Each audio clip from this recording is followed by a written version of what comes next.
Buenas tardes a todos.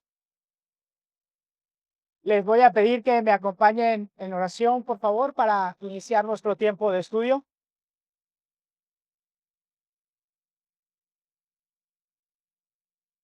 Señor Dios y Padre Santo,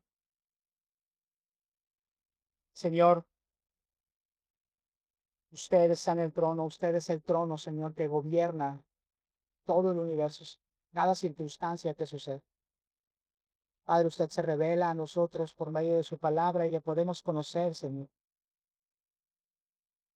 Podemos vivir, Señor, creciendo en santidad, mirándole la gloria, porque usted, Señor, está por su pueblo y para su pueblo.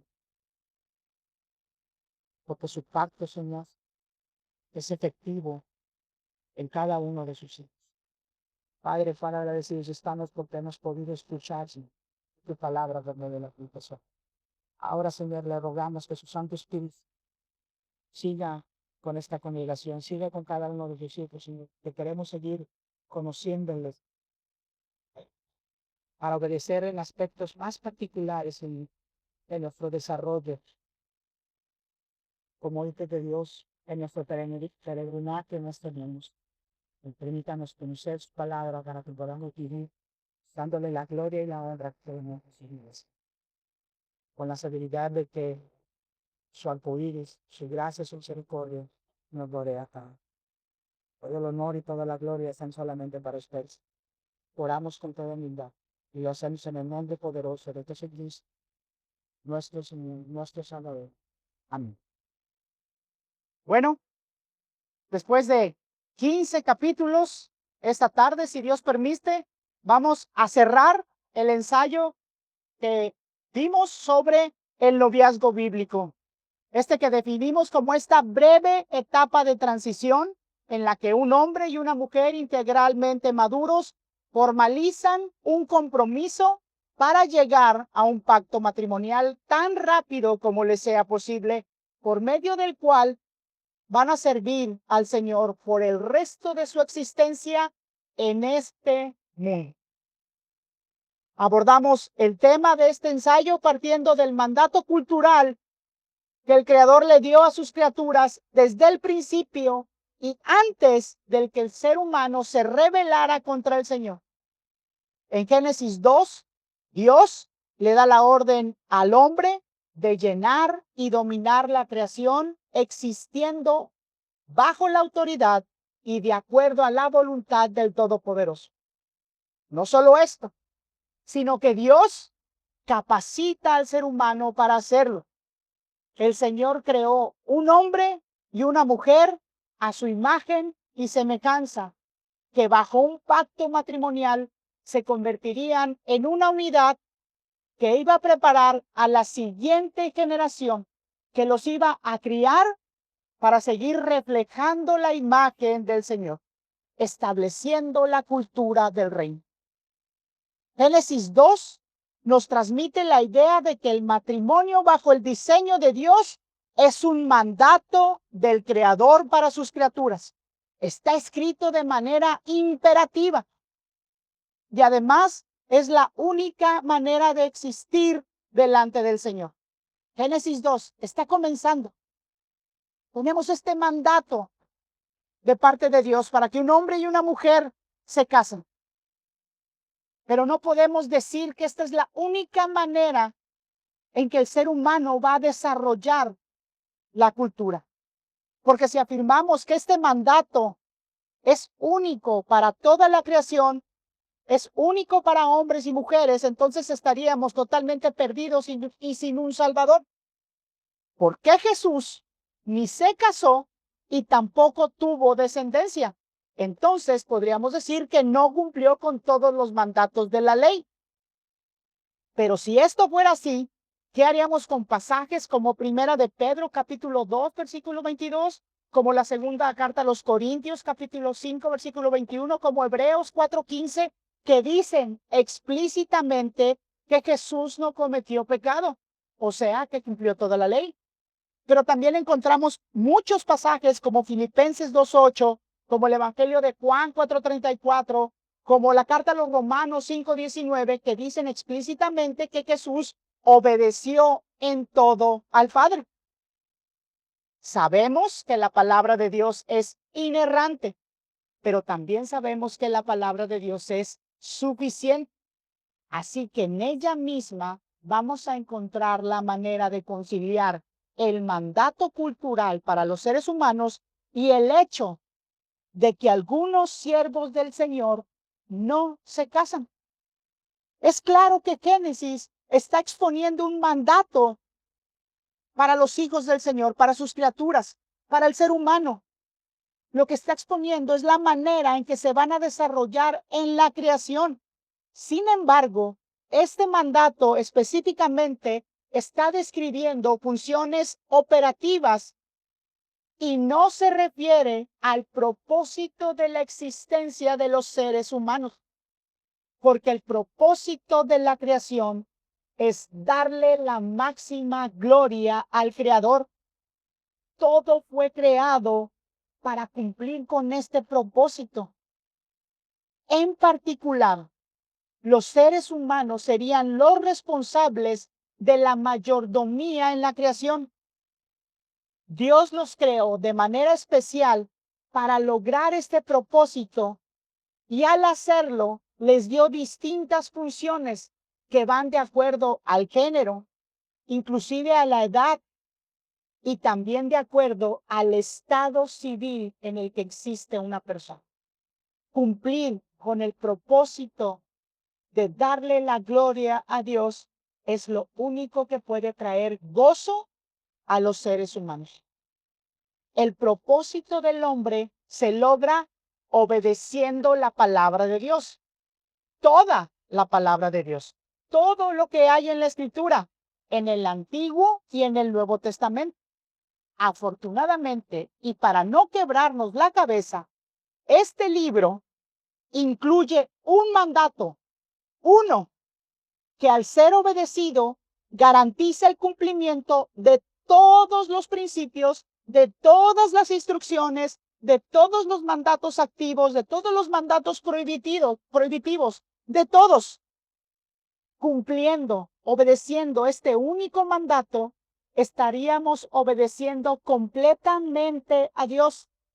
Por lo tanto, estaríamos dándole la máxima gloria a nuestro Señor. Cumpliríamos con nuestro propósito como criaturas, como hijos, como siervos del Señor, y como bendición adicional, estaríamos extendiendo el reino del Señor con sumo gozo. Así que escucha ahora, comunidad de gracia. El mandato es este. El Señor nuestro Dios, el Señor uno es. Por tanto, amarás al Señor tu Dios con todo tu corazón, con toda tu mente y con toda tu cuerpo. Y este mandato aplica para niños y adultos, para hombres y mujeres, para solteros y para casados. Con esto podemos deducir que la celebración del pacto matrimonial entre un hombre y una mujer es una manera de cumplir con el mandato cultural, pero no es la única. Un hombre o una mujer que aún no se casan o que han decidido permanecer solteros por el momento, también están sirviendo al Señor y también están contribuyendo con el extendimiento del reino. Este capítulo lo vamos a dedicar brevemente a esta manera de servir en el reino. Es importante dejar muy claro que alguien casado no ofrece una mejor adoración porque está casado. La devoción de alguien que está soltero no es mejor porque está soltero. El estado civil de una persona no la hace ni superior, pero tampoco inferior delante del Señor. El estado civil no nos hace más espirituales o más mundanos, no nos hace más necios o más sabios. Los evangelios nos dan testimonios de que Pedro fue llamado cuando ya estaba casado. La carta a los Corintios nos da evidencia de que Pedro y otros apóstoles estuvieron sirviendo acompañados de sus esposas. Pero también sabemos por el Nuevo Testamento que Pablo estuvo sirviendo como soltero. No sabemos si quedó viudo, no sabemos si fue abandonado por su esposa y por sus hijos. Lo que sí sabemos, porque la Biblia lo indica, es que sirvió en celibato. La Escritura nos da evidencia de que en la iglesia primitiva había cierta confusión acerca del estado civil que era más espiritual para servir delante del Señor. Específicamente, la congregación de Corintio pregunta al apóstol Pablo acerca de este tema. Ellos estaban convencidos y además estaban predicando que la intimidad corrompía la espiritualidad de un creyente. El apóstol Pablo contesta en la primera carta a los Corintios, capítulo 7, versículos del 1 al 9. Escucha lo que dicen, pero vamos a poner especial énfasis en los versículos del 7 al 9. Pablo contesta, por eso comienza así este capítulo.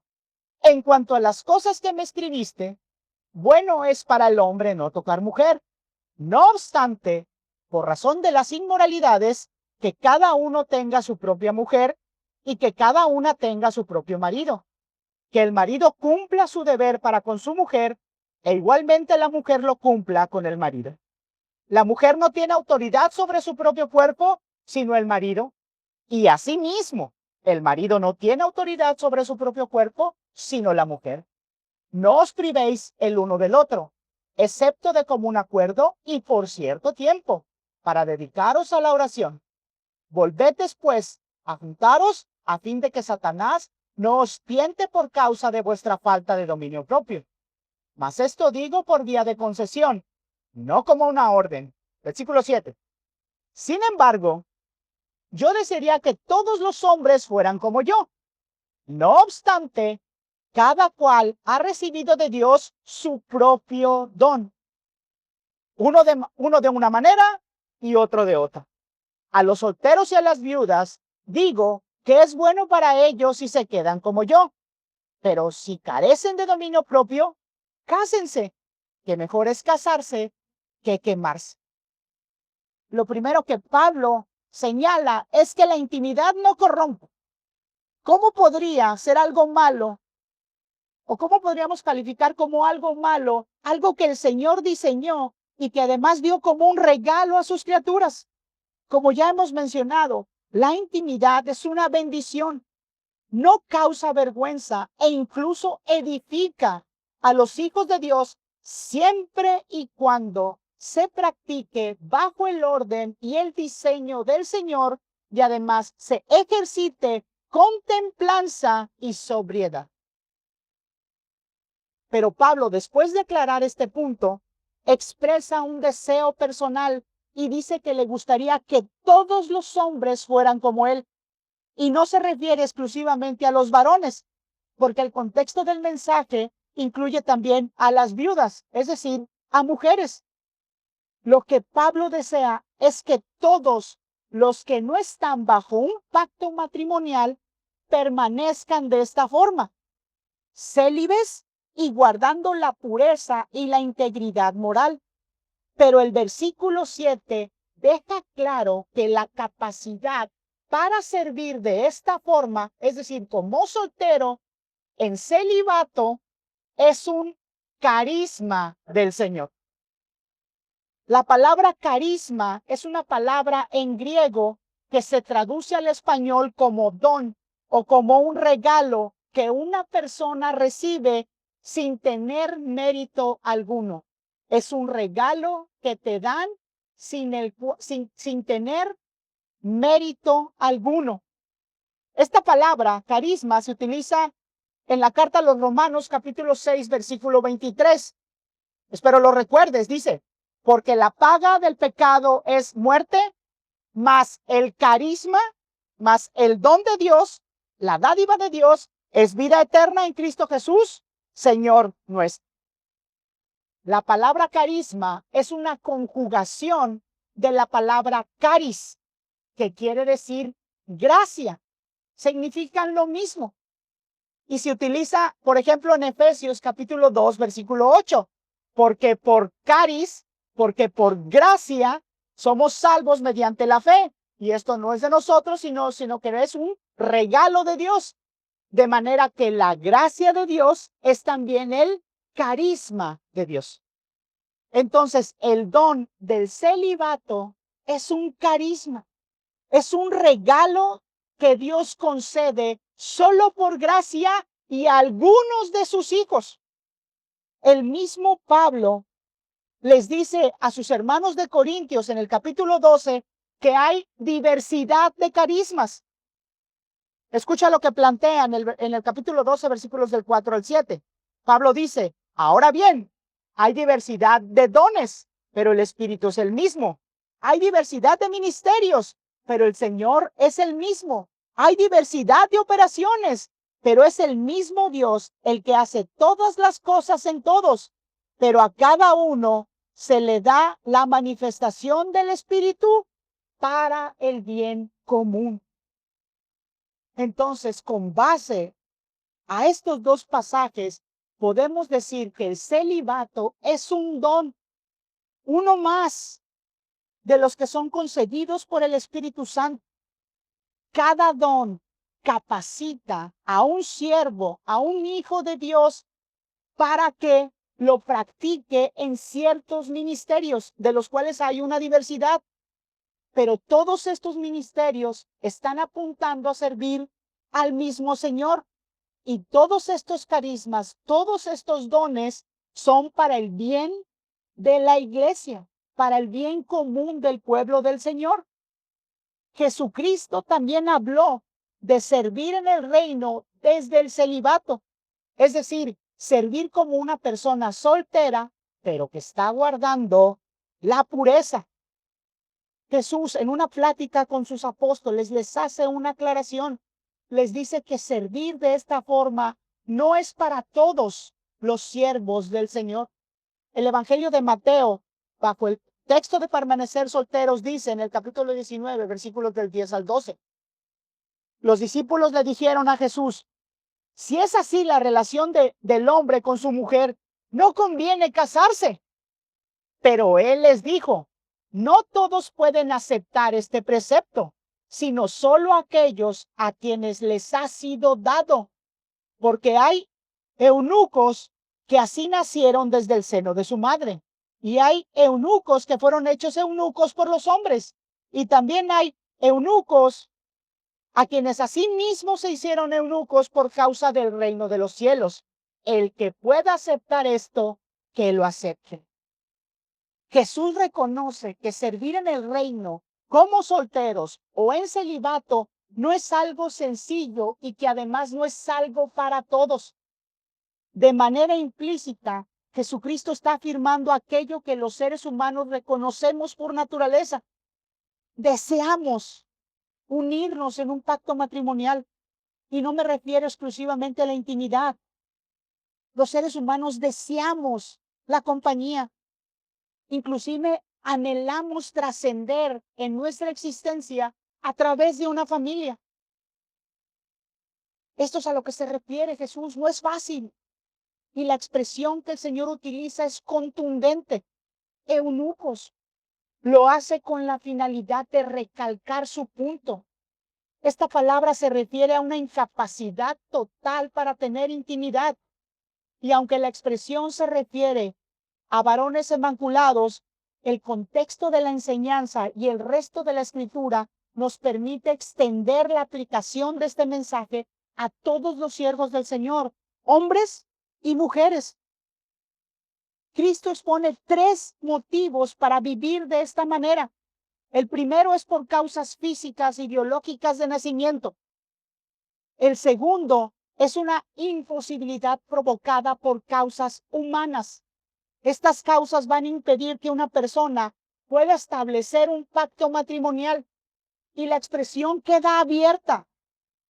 Así que la posibilidad de estas causas, de estos motivos, pueden ser externos, pueden ser internos, pueden ser sociales o pueden ser incluso personales. Las causas del hombre se puede referir a circunstancias sociales, económicas. Puede deberse a que no encuentras a alguien con quien establecer un pacto. Pueden ser causas justas, pero también puede haber causas mezquinas para vivir de esta manera. Una podría ser la negación de un varón que quiere trabajar para sostener a una familia y por eso se niega a casarse. Podría ser una causa mezquina la negación de una dama a someterse a un varón, por lo cual también decide abstenerse de establecer un pacto matrimonial. Pero cualquiera que sea la causa, siempre que sea por motivos humanos, no será un precepto del Señor, no será un llamado del Señor. Por eso Cristo expone un tercer motivo para que una persona se haga eunuco. Y señalo nuevamente, no se trata de hacerlo literalmente y físicamente, sino de vivir como uno. Jesús afirma, y es aquí donde el Señor pone el énfasis de su enseñanza, que algunos de los siervos van a permanecer solteros y célibes por causa del reino de los cielos. Algunos de los hijos de Dios se van a privar voluntariamente del deseo de unir su vida en un pacto matrimonial. Se van a abstener por decisión propia de la bendición de la intimidad y por la dicha de criar una familia en la piedad y en el temor al Señor para servir desde el matrimonio en el extendimiento del reino. Y aquí nos encontramos nuevamente con la verdad que salpica toda la Escritura. Me refiero a la correlación que existe entre la soberanía de Dios y una respuesta responsable de los siervos del Señor. Observa el final del versículo 11 y el final del versículo 12 del Evangelio de Mateo, por favor. Las palabras de Cristo exponen esta realidad en la existencia de los hijos de Dios. Porque Jesús afirma que no todos pueden aceptar este precepto, que no todos pueden responder a este llamado, sino solo aquellos a quienes les ha sido dado. Y podríamos preguntar, pero ¿qué les han dado y quién se los ha dado? Y estas preguntas ya fueron contestadas por el apóstol Pablo en la carta a los Corintios. Es el Espíritu Santo quien llama y capacita para servir en el reino de una forma o de otra, porque hay diversidad de dones y hay diversidad de ministerios. Todos ellos son importantes y todos son necesarios para el desarrollo del pueblo de Dios, para el desarrollo de una iglesia. Pero Cristo también dice que este llamado se acepta de manera voluntaria. El versículo 12 dice que ellos mismos, estos mismos siervos, se hicieron eunucos. Es decir, algunos siervos del Señor tomaron la decisión de permanecer solteros. Y esto dentro de la libertad con la que Cristo bendice a su pueblo. Esta manera de actuar de parte de la Santísima Trinidad es consistente en toda la Escritura. Por ejemplo, los pastores, ancianos u obispos, tres maneras distintas de llamar al mismo oficio, deben de anhelar con una firme determinación servir en el reino desde este ministerio, en una iglesia local. Esto implica que estos varones van a asumir la responsabilidad del llamado, pero también van a asumir los costos de este llamado. El apóstol Pedro dice en su primera epístola que estos varones, los que anhelan servir de esta forma, no responden al llamado por obligación, sino que lo hacen voluntariamente. Pero al mismo tiempo, la Escritura dice que la capacidad de servir de esta forma como pastores es un don del Espíritu Santo. Es verdad que cada creyente tiene el mandato de escudriñar las Escrituras. Sin embargo, son algunos varones del pueblo de Dios a quienes se les concedió un don particular, los que van a poder predicar el mensaje, sin que esto implique que esta forma de servir los haga mejores o que su servicio sea de alguna manera más valioso que otros. El punto es que así como Dios llama a ciertos varones al ministerio pastoral, así va a llamar, pero también va a capacitar a algunos de sus siervos, hombres o mujeres, para servir en el reino fuera de un pacto matrimonial. A ellos les va a dar la virtud de la templanza y lo va a hacer de una manera reforzada y suficiente para que puedan guardar su pureza, pero también que puedan tener un gozo pleno. Este llamado se debe de responder de manera voluntaria y no por obligación o no porque pues ya no queda de otra. Esto implica que el que lo ha recibido va a asumir la responsabilidad para servir de esta manera, pero también va a asumir los costos materiales y espirituales que implican servir desde el celibato. Se escucha fuerte, pero no debemos olvidar que servir como solteros es un regalo de la gracia de Dios para una iglesia y también es un llamado, lo que implica que requiere esfuerzo y una lucha constante, no solo por dominar los impulsos propios de nuestra humanidad, sino también porque vivimos en una sociedad que está hipersexualizada. Ser soltero tiene ventajas para servir en el reino con respecto a aquellos que están casados. Y si afirmamos que Dios está al pendiente de su pueblo, entonces podemos decir que así como levanta varones para el ministerio pastoral, podemos afirmar que si una iglesia necesita personas que sirvan en celibato, Él, nuestro Señor, por su gracia y por su misericordia, los va a proveer para esta iglesia. Repito, una de las principales ventajas de aquellos que viven como solteros, que sirven como solteros con respecto a los casados, es la libertad. Y no me refiero a que los casados estén amarrados. Me refiero a la libertad que tienen en cuanto a tiempo y movilidad. No tienen los solteros la responsabilidad de atender a cónyuges, de atender a hijos. Aquellos que sirven como solteros tienen la libertad para elegir en dónde van a invertir sus recursos. Así que podemos decir que la libertad también es hasta cierto punto financiera.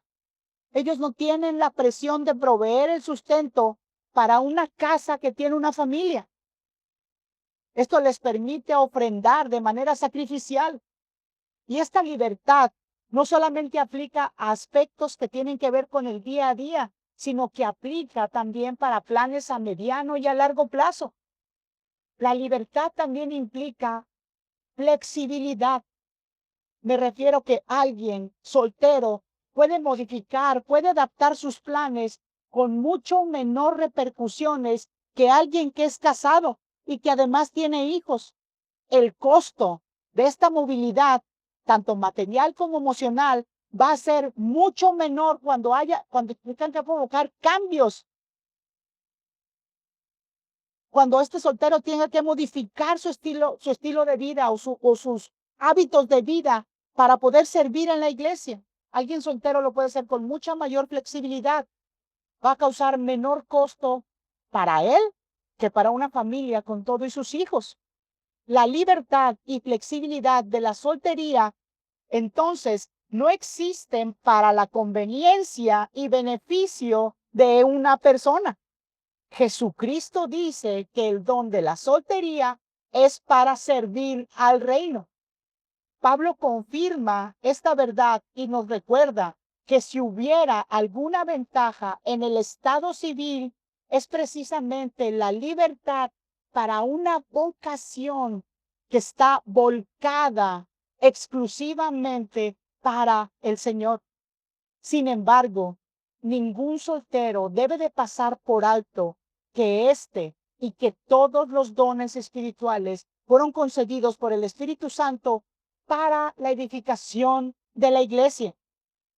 Así que cuando un hijo de Dios se encuentra en este estado civil, debe de servir a la congregación con mucha mayor libertad y flexibilidad que aquellos que ya están casados. Así que aquí surgen unas cuantas preguntas. La primera debe ser, ¿cómo sabe alguien si tiene el don para servir en la iglesia como soltero? Bueno, la respuesta inmediata es que si no estás casado, entonces debes de estar sirviendo al Señor con templanza y guardando tu pureza espiritual y corporal. Es decir, debes de estar sirviendo como soltero. Pero para saber si vas a servir de esta forma por el resto de tu existencia, de este lado de la eternidad, para saber si el Espíritu Santo te ha regalado este don y te ha capacitado para servir de esta manera, debes de hacer lo mismo que cualquier otro creyente hace para saber cuál es el don que Dios le ha dado para servir. Debes de dedicarte a la oración y a la meditación en las Escrituras, específicamente sobre este tema. Estudia personajes bíblicos que permanecieron solteros y la manera en que sirvieron. Solamente por poner un ejemplo para que meditemos, considera si el apóstol Pablo hubiera podido hacer 3 largos viajes misioneros con todo lo que esto implicaron, naufragios, cárcel, torturas, si él hubiera estado casado y con hijos. Otra cosa que podemos hacer para saber si vamos a servir de esta forma es acercarnos a los pastores, expresar este deseo de servir de esta manera, aun cuando no se tenga claro cómo y dónde puedas hacerlo. De manera que debemos de estar prestando atención a cuáles son las necesidades de la congregación. Estar atentos y darnos cuenta si estas necesidades deben de ser cubiertas por alguien que tenga este don, por alguien que tenga esta libertad y esta flexibilidad. Recuerda que estas dos cosas son las que le dan a este don una de sus mayores fortalezas. Para conocer el don que el Espíritu Santo ha puesto en ti, debes de estar unido en una iglesia. Ya debes de estar sirviendo a tus hermanos y a tus hermanas. Es en el ejercicio cotidiano de atender a los santos del Señor donde los dones se van a hacer evidentes. Los que aún están solteros deben de preguntarse cómo están sirviendo a Cristo desde este estado civil. Mientras lo hacen, Dios les va a confirmar si verdaderamente tienen el don para permanecer de esta forma sirviendo en el reino, o al contrario, el Señor les va a poner en el camino de santidad que ya están recorriendo a ese candidato, a esa candidata que están esperando para servir al Señor desde otro ministerio. El punto es que nos vamos a dar cuenta sirviendo a la iglesia, pero también caminando en santidad. Ahí es donde vamos a encontrar la respuesta. Sin perder de vista que el estado de soltería es un regalo de Dios que tiene un propósito. Así que si no estás casado y no está en tus planes hacerlo pronto, pregúntate, ¿qué estás haciendo con este regalo? ¿Qué estás haciendo con la libertad y flexibilidad que Dios te ha concedido? Evalúa si estás usando este regalo para ti o lo estás usando para el extendimiento del reino. Y esta pregunta también debe de extenderse para la iglesia. Iglesia, ¿qué estás haciendo con este regalo? Me refiero al regalo de las personas solteras. Porque como comunidad, lo primero que debemos de hacer es darle gracias a nuestro Dios por los solteros que tenemos. Y no los debemos de estar viendo como bichos raros, sino como lo que verdaderamente son, un regalo de Dios para la comunidad. Y un apunte más ya para cerrar este ensayo, este estudio. Aunque el matrimonio es bueno y es un regalo de Dios, no es ni de cerca la mayor bendición que podemos tener. Tampoco lo son los hijos. La mayor bendición de un siervo del Señor es ser un siervo del Señor. Nuestra comunión con Cristo y en Cristo es nuestra mayor bendición, nuestro mejor tesoro, nuestra mayor herencia. Así que el estado civil no define nuestra identidad. nuestra ciudadanía, nuestra identidad e incluso nuestro estatus delante del Señor está definida por la fe y la esperanza que cimentamos en la roca viva y preciosa. Nuestra identidad está en lo que Jesús ha hecho en nuestro favor y por nuestros pecados. Nuestra identidad eterna está en nuestra comunión con Cristo. Y es justamente por esta comunión que podemos decir que en Jesús nuestras vidas están completas. Estés casado o estés soltero. Pablo dice en su carta a los Colosenses, y ustedes han sido hechos completos en él, que es la cabeza sobre todo poder y autoridad.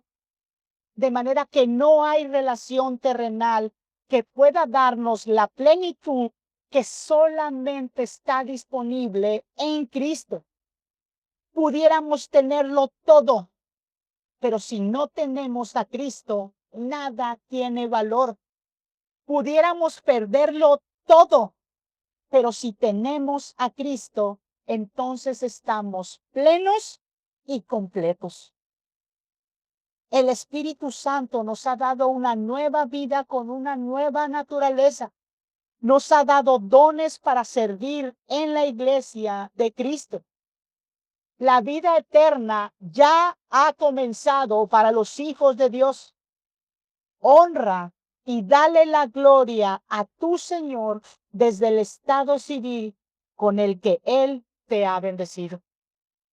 Si estás casado, te exhorto a que sirvas a tu Señor desde el matrimonio. Si estás soltero, te exhorto que sirvas a tu Señor desde tu soltería. Te exhorto a que desde cualquier ministerio lo hagas sin carencias, sin sufrimiento y sin quejas, porque el Espíritu Santo nos ha dado todo lo que necesitamos para servir con plenitud, con contentamiento y con un gozo que solamente puede ser producto de estar viviendo dándole la gloria a Dios. Porque en la iglesia del Señor ya no hay ni judíos ni griegos, no hay ni esclavos ni libres, no hay varón ni mujer, no hay casados ni solteros, sino que todos nosotros como un solo cuerpo, unidos en todas sus coyunturas, somos uno en Cristo Jesús, Señor nuestro. Con esto damos por concluido este ensayo. Les invito a que oremos. Señor Dios y Padre nuestro. Señor, cuál agradecidos estamos porque usted, Padre, nos ha traído de las tinieblas a su luz resplandeciente. Y Señor, nos ha traído para pertenecer a su familia, para pertenecer a su cuerpo, para pertenecer a su iglesia, Señor, a su rebaño. Le damos gracias, Señor, porque en esta familia, en este cuerpo, su Santo Espíritu capacita a cada uno de sus hijos con un don en particular, Señor, para que sirvan el extendimiento del Rey. Le damos gracias, Señor, porque sin importar la edad, sin importar el género, sin importar el estado civil, Señor, cada uno de sus hijos podemos sentirnos realizados, podemos sentirnos completos, podemos sentirnos plenos, porque estamos, Señor, cumpliendo el mandato que usted nos da de extender el reino. Porque estamos, Señor, siendo capacitados por tu Santo Espíritu para cumplir con el propósito máximo que usted le ha dado a cada ser humano. Darle la gloria y la honra que solamente te merece. Y en esto, Señor, es que encontramos gozo completo. Así que gracias, Señor, porque si vivimos en bienaventuranza, sin importar las circunstancias, Padre, es solamente por usted. Dependemos de usted en todo y para todo, Señor. Así que toda la gloria es solamente suya, Padre. Oramos y lo hacemos con reverencia, pero también llenos de gozo, porque lo hacemos en el nombre poderoso de Jesucristo, nuestro Señor, nuestro Rey. Amén. Muchas gracias. Vamos despedidos.